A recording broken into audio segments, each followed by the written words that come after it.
Sorry, my video cut off because I got a call on my phone, so this will be part number 2. This is a lunge whip. We'll start over. And I got it untangled, so this would be what you use for lunging your horse, obviously. It's quite a big whip, a little much to handle if you're new. Don't ever lunge a horse with a whip if you don't know how to use it correctly or are not in control of it. I usually don't even let people play around with it if I don't trust them. So, this is your handle. It's quite long. Probably like, yeah, about 5 foot, a little over. 5'5". 5'4", I'd guess, because I'm 5'3", just a little bit taller than me. So, then you have a very long string. At the end, it's tasseled. And this is what creates the whipping sound. Don't ever hit your horse with it. Don't ever hit your horse abusively with it. I will use the string and toss it onto my horse's back using this, or swing it around their legs using the whip, just because it's easier than going and getting a rope. So if I have this, I'll just... You don't want your horses... If your horse is afraid of the whip, you can obviously tell somebody's done something to them with the whip. They've either been abused or hit. Not good. You never want to use you don't want your horses to be afraid of the whip. You want them to know it's just there to encourage or help them in any way. You don't want them to be absolutely terrified of a whip.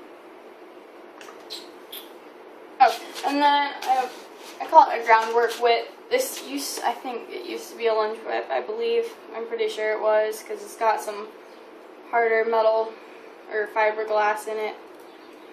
I use this for groundwork. Some people, I guess a lot of high-class trainers call it a carrot stick, if you want to say that, which is basically a little plastic stick with a little string on the end. That's what your carrot stick is. So it's a carrot stick if you want to be technical. I use this for groundwork, making them move their feet. And like I said, you can use it as a lunge whip if you want to downsize from that and slowly work your way to nothing but your hands and body language. Anything else to add about it, Robbie? This thing has been through craziness. It's probably been stepped on 80 million times. Just like my Probably phone. not 80 million times, but close enough. Okay, don't video over here because it's a mess. And that's our little makeshift horse. It's very gorgeous. Try not to knock the fan down. The hop. We got all this green tack from Alicia's birthday. All this green tack. Lime green mustard tack. Yeah, that's remembered.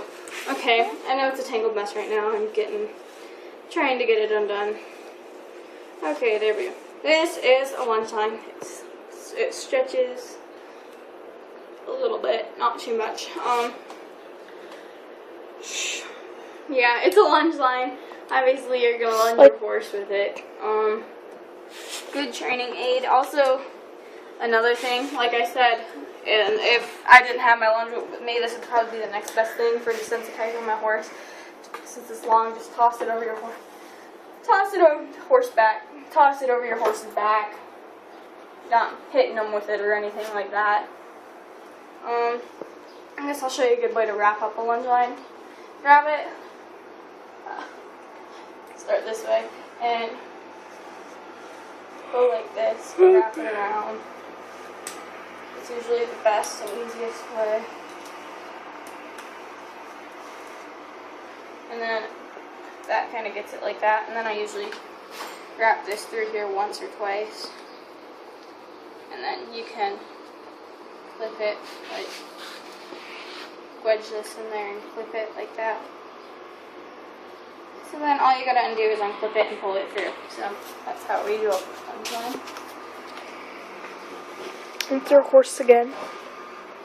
Oh, That's our other horse. oh, what else should I do, Ronnie? Anything else? Show where they are. I should mix first. These are Nick's spurs. My spurs are upstairs. I really don't like these. I think they're, if it was for show and not actually riding, they would be okay. But I really do not like these at all. Stop moving! I hate spurs like these. I only like bumper spurs. I do not like spurs that are have the straight shank thing. Well, he never uses them anyway. Yeah. But, I think it's just stupid. If you kicked hard enough, this could literally go into the side of your horse if you were to kick. So I think it's just stupid, and I hate them, and I'm really glad he doesn't use them. If he used them, I would probably, like, freak out. You shouldn't have to use spurs on your horse. At least I don't believe so. The only time spurs should be used is if your horse, not if they misbehave. You don't use spurs if they misbehave. That alone right there is a sign that you should be using spurs if your horse already misbehaves. I think I'll show you a Western bridle that has a snaffle on it. I have reins on it though, so. This is snuffle. I'm just gonna do this because it's easier. It goes in the horse's mouth, like so. We have bit guards on this one, as you can see. So you pull back. I'm just gonna use my hand as a pretend horse's mouth. You pull back on the reins. It creates pressure in their mouth. And like I said, if I pull 5 pounds on this, it's gonna feel like 5 pounds. If I pull 5 pounds on, yeah, I'm giving up on that. If I pull 5 pounds on a leverage bit, then it's gonna feel way more than that, depending on how long the shank is. Okay, so next off is English. Should I start with the bridle, maybe? Bridle's up there on the hook. Yes, I know. I'm saying, should I start with the bridle, maybe? Yeah. It's caught on my phone there. Okay, so this is an English bridle. This has a snaffle bit. And as you can see, the English bridle is a little more confusing. It has a nose band on it. So I'm going to go like this. And the nose band goes inside. It doesn't go outside of the part that connects to the bit, not being technical again. So, yeah, you want to make sure the nose band is on the inside. That way it doesn't interfere with the signals you're giving to your horse. If you look, other than that, it's not much different. Usually the reins are a little different too. Usually I have braided reins, and almost all the time they're not split. There are buckles. They're usually buckled at the top that you can undo if you want to split your reins, but I wouldn't recommend it just because it's way easier. It's kind of annoying to undo. I don't really like it. But that's the English bridle. I just thought. Oh, okay, so I don't really have much for English tack, like I said. So this is an English saddle, quite a bit different. This is English girth.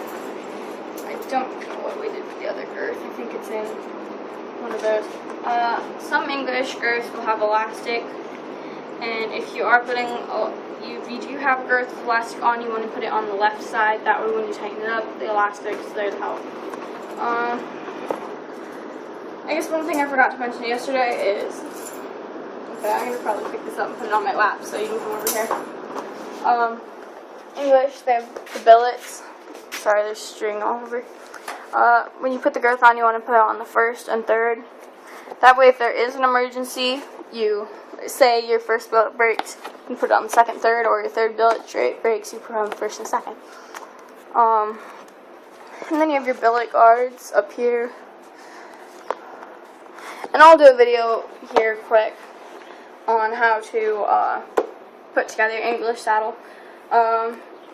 As you can see, the stirrups are quite different. I'll show you comparison-wise. And so is the attachment that holds the stirrup. In this case, the leathers. They're quite different too. So,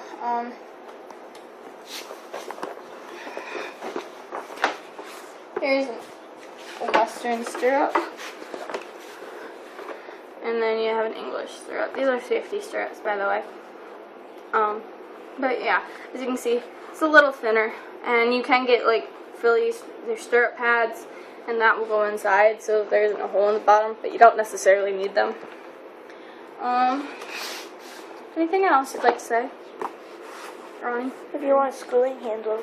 Yeah, and you can get a schooling handle, or and there are breast collars for English, but I don't have them. But yeah, you can get a schooling handle. This would be normally where your breast collar would go, but you can also put a schooling handle here, which is a little attachment that clips so you can grab onto it. Some people just grab right here in the saddle, which works pretty well too. Also, you can have, this has like itty bitty knee rolls, or what would be knee rolls if you could consider them even that. But yeah, that kind of makes the side flare out and your knees stay in place. And The saddle pad's different. yeah, last but not least, the saddle pad. You can also get what are called numbners, which are really thick. They're for your horses that are doing high performance, or they have sore backs, or they get sore backs, I should say. If your horse has a sore back, you probably shouldn't be riding. They would usually go right beneath the saddle on top of your basic riding pad. As you can see, they have a little attachment. These will go around your billets, around your first billet. And it's a good way to tell where you need to place your saddle. And then go on the other side. On the bottom, you can have, there is a little place for your girth to go. That's another thing that keeps your saddle in place.